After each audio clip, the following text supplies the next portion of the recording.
Hmm. Getting more and more Ood-like, don't you think? Hmm. Hey, what's up, Hoovians and non-Hoovians and people who watch this channel? Welcome back. This is Friends of Ood-Kind, and this is an episode review from Series 1. The episode is The Unquiet Dead.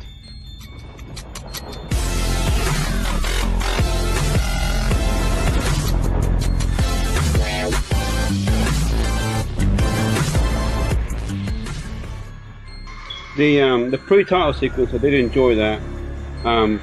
Whether when the Doctor's trying to go back to the past to 1860, where they think they're going, and I like how it's done when the final land and Rose goes out and she's dressed in 2005 fashion clothes, and the Doctor turns around and says, "Where are you going?" And she says, "I'm going out there at 1860."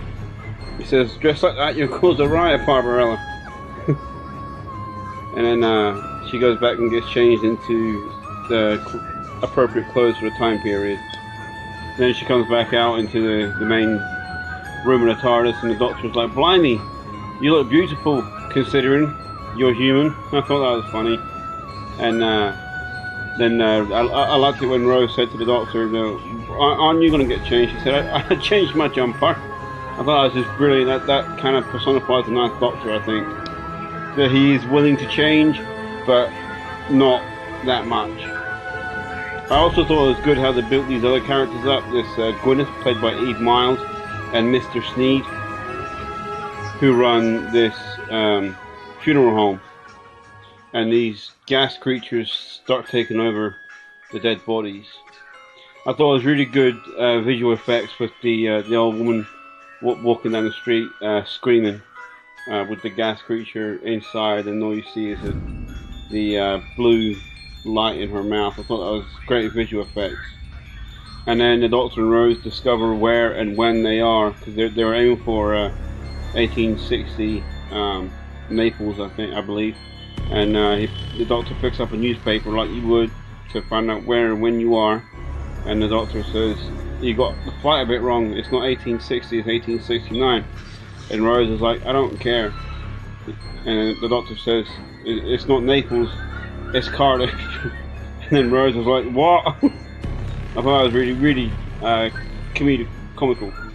I also liked how the plot unfolded when it's Shakespeare doing his Christmas Carol reading in Cardiff. And actually, I thought that visual there, that's how you would expect Charles Dickens to deliver that story. I thought it was really good.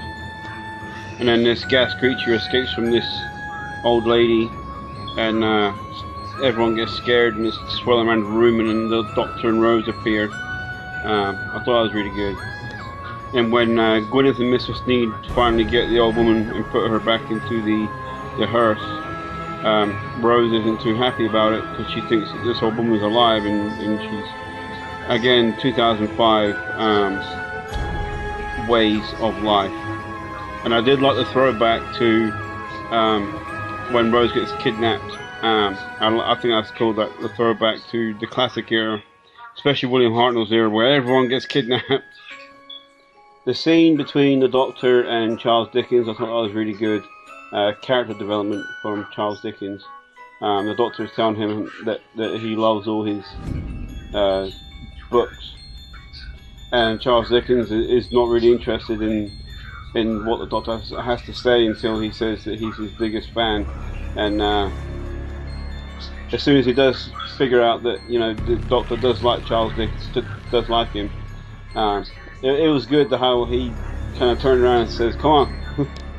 And the scene where this another dead corpse breaks out of a coffin, I thought that's funny. But kind of stands up behind Rose, and she's like, "You got to be kidding me." I thought that's just funny. And then the Doctor comes to the rescue, which I thought, that's going to happen.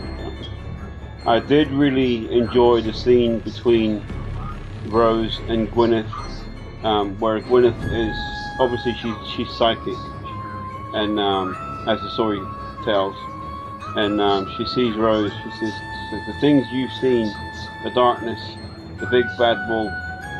That's the second time that we've heard that particular phrase in the series, the bad wolf. I also liked how it contrasted between the ways of life in 1869 and the ways of life in 2005 in that scene. I thought that was really well done.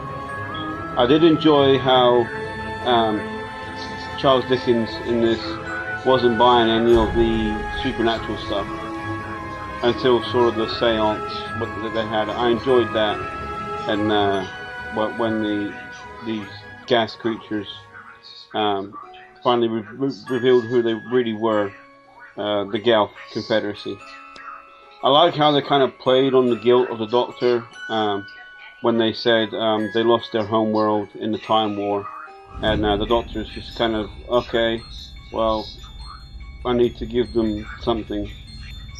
And then when they talking about giving the Gelf all these dead bodies, I thought that was really good character development between the Doctor and Rose, actually. When Rose is against giving these creatures bodies because it's not polite, it's not decent.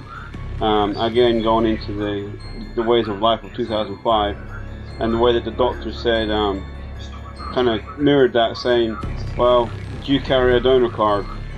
And it's kind of making it the same sort of thing.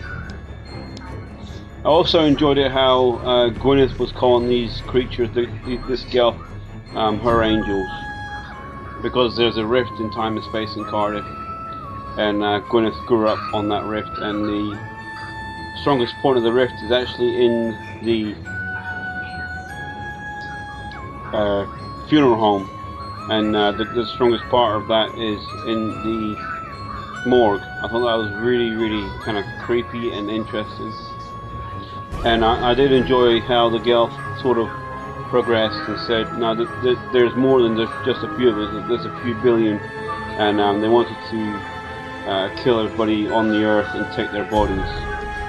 The scene in the dungeon between the Doctor and Rose, I did enjoy that, where the Doctor was saying where he's, all these different places he's been, he's seen the fall of Troy, World War V, he pushed at the Boston Tea Party, and now he's going to die in a dungeon in Cardiff in 1869. And then I did enjoy the fact of how the Doctor says you can be born in the 20th century and die in the 19th century as a time travel sort of thing. I thought that was really clever. And I liked how Charles Dickens comes back in and turns up all the flame from the gas pipes and sucks all the gas out of the air. And when he says that I hope my theory is validated soon, if not immediately, I thought that was really good. And I also enjoyed at the end where Gwyneth had actually been dead for 5 minutes since she stepped into the strong point of the rift, and then she lights a match and blows the whole thing up, and it's the servant girl who saved the world. I thought that was a really clever turn of events. And the last scene, I thought that was brilliant, where the Charles Dickens and the Doctor are having a conversation, and Charles Dickens says, there's one mystery left. He says, who are you? And the Doctor just says, I'm just a friend passing through. And then he refers to his TARDIS as his shed. I thought that was so funny.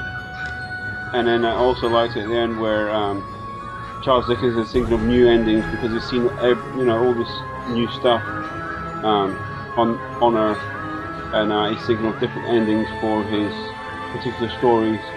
The Mystery of Edwin Drood. I thought that was really clever the way that they put that in. They said the Mystery of Edwin Drood and the Blue Jack-o'-lanterns. But yeah, all in all, a really enjoyable episode. The characters, again, they're progressing very well in Series 1. They're meeting different people who are well written. Again, another solid story for Series 1, and I'll give this story a very good 8 out of 10. So anyways, guys, I hope you enjoyed that review, and as always, guys, thank you for watching, and like and subscribe.